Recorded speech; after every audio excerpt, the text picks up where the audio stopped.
Well, hello everyone, this is Peter Scove at Music is a Journey. The noise in the background you can possibly hear is the sound of a fan, because as I've been saying the last few times I've made videos, it's really hot in here. I did actually have the fan turned off during most of my previous video because I wanted to make a really good one recounting the history of the band 5440. However, at one point I stepped away from the camera and put the fan on and forgot to turn it off. Ha ha ha. Okay, if you watched that previous video, I did cover the history of the band right from when the members Neil Osborne and Brad Merritt first met in high school up until their most recent album. In this video here, I'm going to make it a little bit more casual because the last one, I was trying to make it very formal and proper. I had written a whole bunch of stuff on my laptop and I kept like glancing off to refer to it to make sure I got all the details correct. This is going to be a little bit more like my usual style where I just kind of sit back and chat and let it all hang out, so to speak. So what I want to do is take you through all of the albums of the band 5440. And as I said in the previous video, there are just so few videos out there on YouTube, at least that I've been able to find, talking about this band. There's one person who reviewed, I think, most, if not all of their albums way back in 2011. There was a father and son team who reacted to two of their songs and then decided which of the two they actually liked better. And both of those songs went back to the 1980s. And that's all I've been able to find. All other videos about 5440 on YouTube are either official music videos or just albums that are up, like you can just listen to the songs from the albums without an actual video.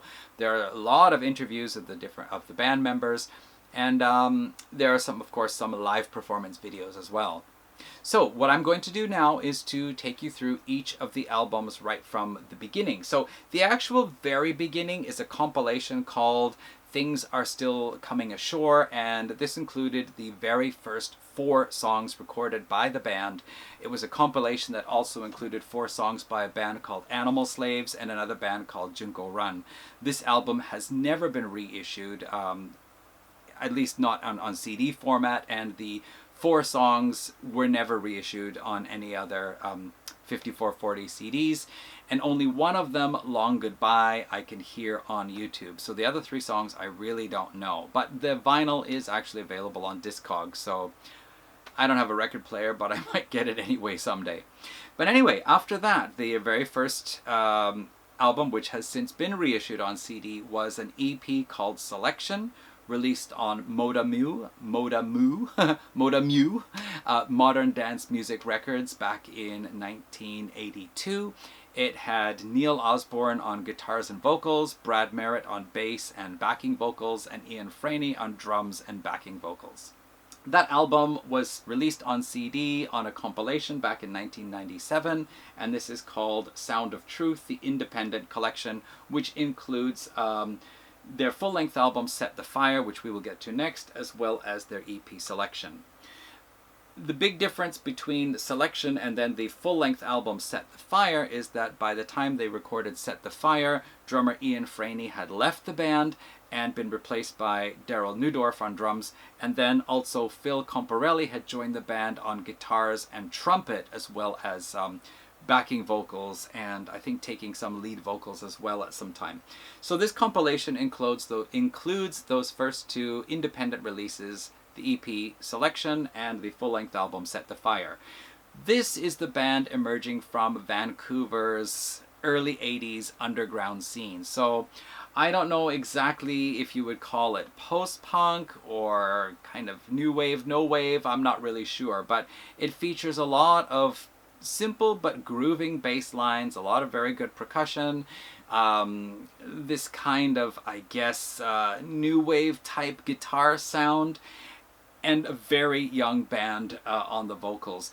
Honestly, this was an album, one of the 2 albums I almost thought I wouldn't need to get, because just hearing the songs off YouTube, I thought, I'm probably not really going to enjoy them, so why should I get it? But in the very end, it was one of the last 2 I needed to get, and I got it.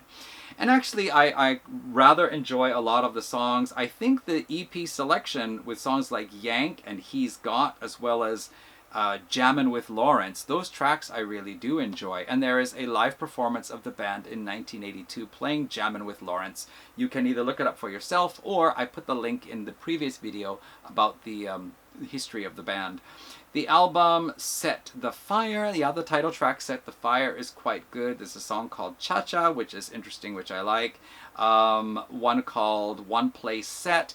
But honestly, I find the sound on the album is better, but personally I find the songs a little less interesting than maybe what was on the Selection EP. Nevertheless, it's really cool to hear the band making a lot of use of the trumpet, as well as their kind of new wave sound guitars. Again, though, lots of cool bass lines from Brad Merritt, and overall very interesting albums, especially if you know how 5440 evolved and sounded much, much later. So it's pretty cool that way.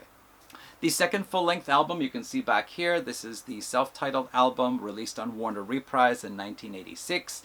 Daryl Neudorf continued throughout most of the recording sessions, but quit before the recording sessions were done. And so Matt Johnson came in on the drum set, and I think he said he appears on one of the tracks on this album. So this album, also affectionately known as the Green Album, includes the songs Baby Ran, which was very popular actually on American college radio, and was a song that was picked up by Hootie and the Blowfish when they were still working as a covers band in the 1980s. In fact, they actually said they really liked this album. And Hootie and the Blowfish would of course go on to release as a single their cover of the song I Go Blind, which is also on this album, and that became a huge success for them.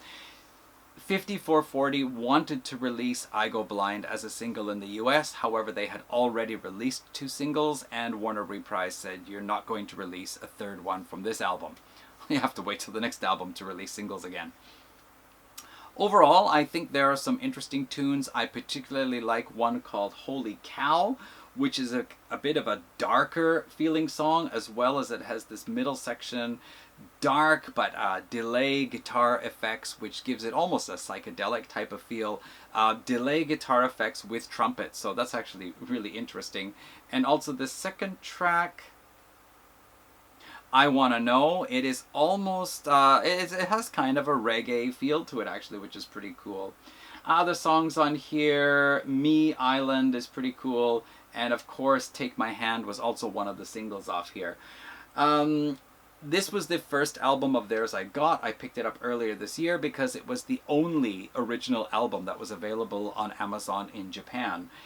So my impression is it is certainly a historic album for the band, important in their discography, but the sound is, some of the tracks don't really work all that well for me. And quite honestly, I heard I Go Blind so much in the 1990s, and Hootie and the Blowfish didn't do anything to make it original, to put their own stamp on it. They played it exactly the same way that 5440 played it. So if you heard it enough from them, there's going to be nothing different about listening to it here, except that it just has the sound of being recorded in 1986, in Los Angeles nonetheless, as opposed to being recorded in the 90s.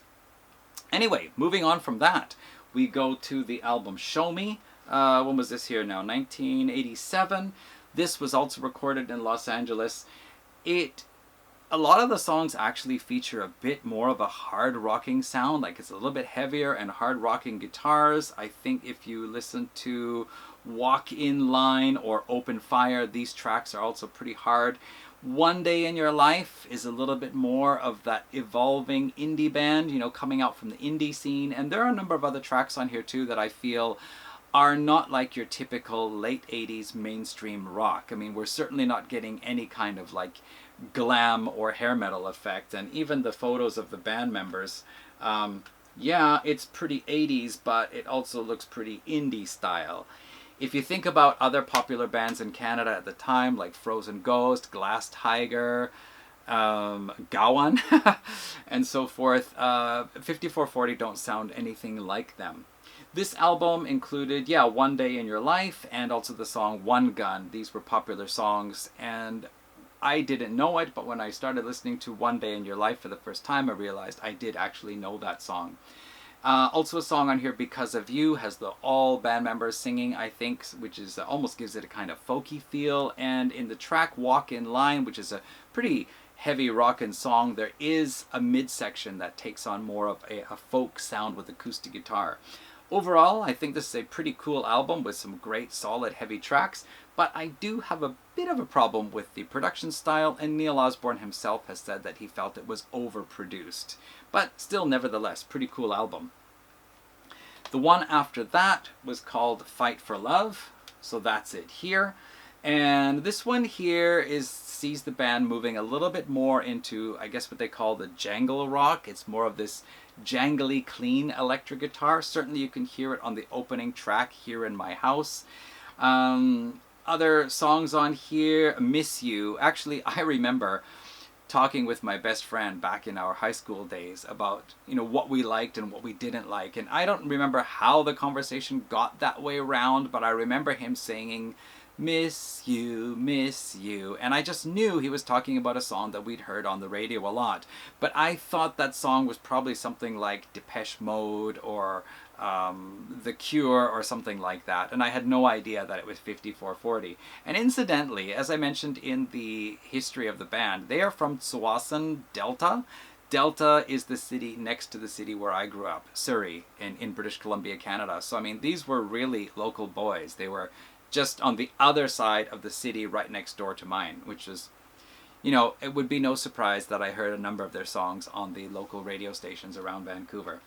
So this album here, I think the production sounds better, and there are some really good songs on here as well. I particularly like the final track, Journey. It's a bit longer, it has a gentle acoustic beginning, it has this kind of like moaning, wailing, almost Gilmour-esque type guitar solo in it. The vocals are a bit weak at the beginning, but after that the song really takes off and sounds very, very nice. Overall, I say I might enjoy the sound of this album better, but Show Me is a little bit more hard rockin' in places, so I'm not sure which one I prefer. Moving on to, we gotta say, the end of the 1980s, Warner Reprise drops the band because they are not making any headway on the American charts, although they are doing fairly well in Canada. And Warner Reprise releases the first compilation album of this band. It is called Sweeter Things, a compilation.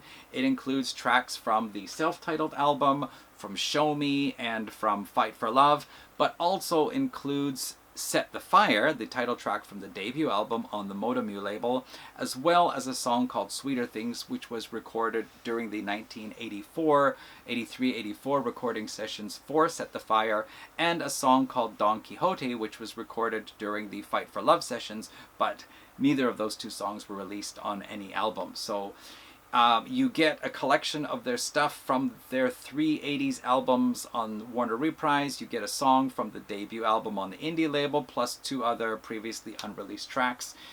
That is why I bought this one here. So now we move on into the 1990s, and the first album is Dear Dear. This is released in 1992 on the Columbia label. It was not released in the United States. And there were a lot of cool songs on here. Sheila was one of the songs. It's pretty good, solid rocking, like hard rocking, alternative rock song as well. Nice to Love You was also a track from here. I think Music Man may have also been one. This is their more like alternative rock, slightly grungy type album. Music Man is actually pretty cool because it has almost a kind of like dance beat to it. Some of the other tracks I really like here are We Pretend, which is also a pretty hard rocking song with organ. Inside the Horn I quite like. Book is a little bit more of an interesting, lighter, mellow piece, which is really nice. And You're Not... What is it? You Don't Get Away That Easy is also a darker edge song. Like, I don't know. Overall, I think this is a pretty cool album. I like most of the tracks on here, and if you were to get just one album from the band that is not a compilation, I would say this is probably one of the two you should consider getting if you like 90s alternative rock. So the next album, this is the other one I would recommend getting, and this one here, Smiling Buddha Cabaret. Smiling Buddha Cabaret was a venue in Vancouver where they used to go check out all these underground scene bands, and where they played their concert in, back in on New Year's Eve, 1980. The band actually acquired the sign. It went up for sale, and the band acquired the sign and took it with them on tour. This album here does actually get a little bit more aggressive in some songs, especially one called Radio Love Song, which is a pretty fast-paced and powerful track. As well, some of the other heavy hitters on here, there's one called Lucy, which is just a 3-chord upbeat punk style song just about, but with some pretty good melody. Let's see, the track listing is not on the back, and I don't remember all of the tracks yet. But yeah, there are some of the songs like Don't Listen to That and The Outsider, I think it's called. Those songs are really aggressive ones. The interesting thing is that they went with the same producer, Don Smith, who had done Dear Dear, and they were not really happy with his production on this one. So actually only 5 songs on this album were finished songs, and the rest of the songs on this album are demos. They came out, they were released in the demo form. So one of those is the single Ocean Pearl, which is probably the biggest song from the album. Certainly I recognized it. And there's another one here called Assaholic and Blame Your Parents, which are the 2 opening tracks, I think it is, at the beginning of the album anyway, which were also released as singles. So I think this is a really cool album, especially if you like your alternative rock being a little bit more punky in places. So really cool album. That is Smiling Buddha Cabaret. For their 1996 album, Trusted by Millions, the band went more for a kind of a pop direction. Well, anyway, alternative rock pop direction, as was suggested by their producer. So we get a lot of powerful hitting songs. I'm not going to say exactly like Weezer, but you know, that kind of solid alternative rock sound, but with lots of strong melodies, memorable, catchy choruses. She Lies to Me is certainly an epitome of that style. There are other songs on here too. Let me see here. Love You All and Crossing a Canyon are 2 songs that were very big, released as singles off this. This is a 12-track album, and it was released on, I think it was Sony in the United States, but Revolver Records in the UK released an alternative version in this metal cigarette case version here, which has a different track listing. First of all, the order of the songs is different, and then 2 tracks from this album do not appear on here, but instead 3 other tracks appear on this one here. And actually, I really like this album. The 3 extra tracks, all really cool. But interesting thing, one, I Wish I Knew, it actually appears re-recorded on an album some years down the road. So my favorite of the 3 tracks which are not available on this one is Puddle of Love, which again has one of those really cool Brad Merritt bass lines to it. So that is Trusted by Millions, and was their 3rd platinum album in Canada. Video is getting a little long, but I make no apologies for long videos when I'm doing a band's discography. I mean, we got 15 albums and an EP to get through, plus some compilations. So let's keep on moving. So this is the 1998 album. This is called Since When. And for this album here, the band went for a more stripped back sound. There are a lot more acoustic numbers. There's orchestration on some of the songs. There's even a bit of a countryfication, I feel, in some of the songs. They also have some backing female vocalists, including Camille Henderson, who's the daughter of Bill Henderson of Chilliwack. Interestingly, when I was listening to this, I felt this is the band's Blue Rodeo album, because it almost has a bit of that country, alternative country rock feel to it in some songs. And Rob at Northern Revolutions, the YouTube channel Northern Revolutions, said that this is his favorite 5440 album, and in a way it's not a surprise because Blue Rodeo is his favorite band. And actually in one of the in their most recent album, in the lyrics of one of the songs, they mention meeting Blue Rodeo and playing at the same venue with them one night. So I wonder if that's where some of the influence came from. Anyway, this is a pretty good album. There are some great songs on here. The opening track, In Your Image, very beautiful with acoustic guitar and orchestration. Lost and Lazy is a song I just love, that one, and I really love how they build the instrumentation in the song, adding a different guitar sound here, adding a bit of country guitar sound here, electric coming in a bit. It's a song I can wake up in the morning with it in my head, and I've just got to get it in my ears to satisfy that. Since When has a really kind of like late 60s electric piano groovy feel to it, and it was the band's highest charting single. There is a video for that song. If I didn't include the video link in the previous video, I will include it in this one. It's a pretty cool song. Let's see here. You Should Come Over, a little bit of a country style with female vocals mixed in, joining in, and a really splendid guitar solo, I think. The only thing I find with this album here is that we start off with a great variety of really good songs, and then we hit this one stretch where it's a mellow track, followed by a mellow track, followed by another mellow track. And it's like, okay, we got 3 mellow tracks in a row. We need some variety. However, I gotta say, the second last track on here, Stormy, is a really great long acoustic track, slow track, mellow track with orchestration. So overall, a very solid album, ignoring that little dip there of 3 mellow tracks in a row. This is a really nice diversity, adding diversity to the catalog, and especially interesting after following the more poppy alternative rock feel of Trusted by Millions. The band's next release was a double live album, and then after that they released in 2000 Casual Viewing.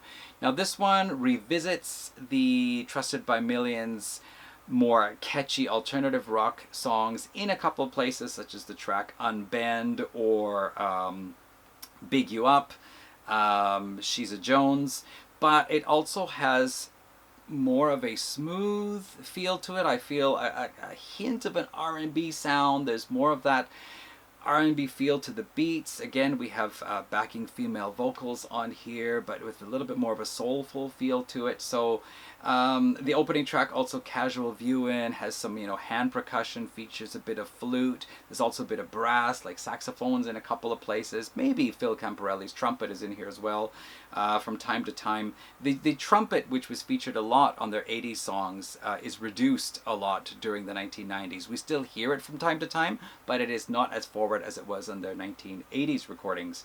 I think Curtis out at Young LP Lovers actually might like this album because he's into a lot of hip-hop and reggae, and just that more kind of grooving feel I think is on this album here. I think you would like that one. Curtis, if you're watching, check it out. Check out the video for Casual Viewing. Great song. So next there was a compilation release called Casual Viewing USA, which included 4 songs from Casual Viewing plus songs from their 90s albums, and then some re-recordings of the songs from the Warner Reprise albums because they couldn't use those songs in their original form for the compilation. And after that, 2002, they came out with this 19-track compilation called Radio Love Songs. And as I said in the last video, if you get only one 5440 album that is not an album of, all original tunes, like Dear Dear or Smiling Buddha Cabaret, you do very well to get this one here. So there are 19 tracks, 2 new songs, both of which are again this more kind of hard-hitting alternative rock with strong catchy melodies that is Love Rush and plenty emotion. And then you just get songs from all of their albums, including 4 re-recordings, the ones here, Baby Ran and I Go Blind from the self-titled album, and One Gun and One Day in Your Life, which are both from the Show Me album. So nothing from Fight for Love for some reason. But yeah, this is just a very great selection of songs from all of those albums. So, you would do very well to get this if you got nothing else. I, of course, got this because I wanted those 2 songs, the 2 new songs that are not released on any of the other albums. But it was also kind of cool to get these 4 re-recordings because I don't have the Casual Viewing USA album. I didn't really need it because I had all of the other songs anyway. So after this point here, the band has released 2 compilation albums, and it feels like the band's classic run has come to an end after this. However, they still are releasing very good quality albums, some of my favorite albums. This one here, Goodbye Flatland from 2003. This is a really great alternative rock album with some good, strong, hard-hitting guitars, but also lots of melody. Again, some new variety to the sound, lots of catchy songs in places. Just overall really cool. The song Animal and Pain sort of has the shouted vocals, almost like a Little Richard type sound, as well. Some strong melody ones. Broken Girl, I think, is a really great track. This is just a really strong album, so if you can get a hold of Goodbye Flatland, I don't think you'll be disappointed if you like your alternative rock with a good variety of songs and very good, strong, memorable melodies. However, at this point here, Phil Comparelli was dealing with some health issues and he did not tour for the album. Dave Ginn from the Matthew Good Band took over, and finally Phil just retired from music altogether. So Dave Ginn joins the band for the recording of the next album, Yes to Everything, which was released in 2005. I've talked about this album in a couple of videos already.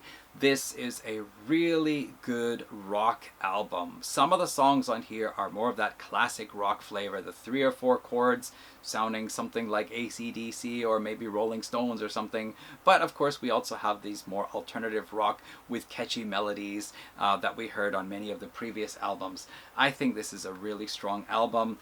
Easy to love, just has that really like simple AC/DC sound with the the bass boom boom boom boom boom boom boom and then the 3 guitar chords. Can't Get Enough is again like a classic rock styled song. Golden Sun has this like almost like a dance beat to it. Kind of reminds me of U2's Discotheque, but somebody said it sounds more like No Doubt. Yeah, I think you could talk about pretty much every song on here. Blue Plate Special, again, a good classic rock type of song. I really like Another Kiss, which just has this really beautiful, not exactly lead guitar, but like a picked note melody rather than a riff, like a chord riff. Excellent, excellent album. Highly recommend it if you can get a hold of it. They followed up with Northern Soul, and despite the kind of weird looking album cover, this is yet another really strong album, featuring a little bit more of the acoustic bits. Again, a slight bit of, I think there's some strings in here in parts. The title track is a duet between Neil Osborne and his daughter, Coral Osborne, who actually I think went on to be, we'd call it a chef. I think she has some kind of online thing or something to do with culinary works. But anyway, she appears as a guest vocalist on here, and it is a really beautiful song with a video, and it is about going off to war. It actually sounds like a 1960s folk protest song, a kind of call and response, like Mama, where's your boy gone, and is he fighting in that war over there, and yeah, he's gone and you're never going to see him again, like you'll see him never more, and because he's died in the war, right? Kind of sad like that. But there are just so many really cool songs on here. 100 Songs features banjo, which is neat. Wind You Down, To Face Your Eyes, The Scare of Meaningless. I mean, all of these are have really good, strong melodies. Again, alt rock, but mixed with a bit of a folk feel in a lot of places. Yeah, and Moon Beach, again, with the dual female vocals. Just really great, strong album. These last 3 are among my favorites.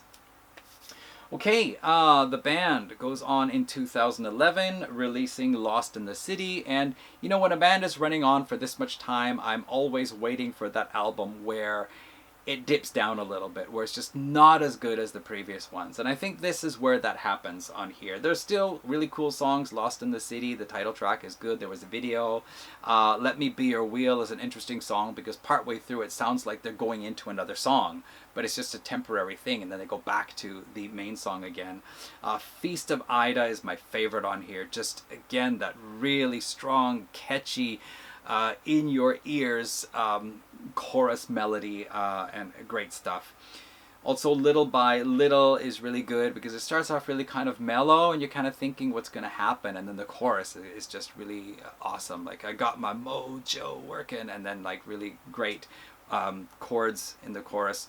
So yeah, overall it's a pretty good album. It's not as good as the previous many I think since the 1980s. Alright, after that, the band doesn't have that much left. They did do a reworking, an acoustic reworking of a lot of their songs on an album called La Différence, A History Unplugged.